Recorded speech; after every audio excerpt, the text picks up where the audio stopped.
Yaqin atrofda bo'lgan ish oldingi jumada o'zi aytib beramiz dedik, vaqt bo'lmaganligi uchun bu jumaga surildi.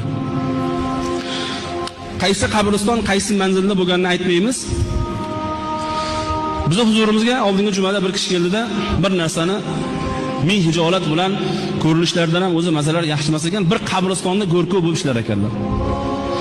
Birodarlar, biz aytayotgan narsa shu zamonda, shu kunlarda bo'lib turgan holat.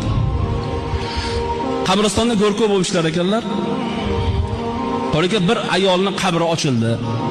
Farzandi vafot etdi, shu farzandini shu qabrga qo'ymoqchi bo'lishdi. Menga kelib shu qabrni ochib bering.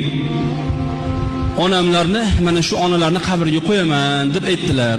Xo'p dedimda, qabrni ko'lab ochib qarasamki, tandirni qabrning ichi xuddi tandirga olov yoqilganda qanday kul bo'lib ketadi qorayib. Xuddi shunday bo'lib turibdi. Qabrga tushib, ko'lab bo'lib, shuni taxtini issiqligini bilib turdim badanimda dedilar. Hozir shu kunda bo'lib turgan holat.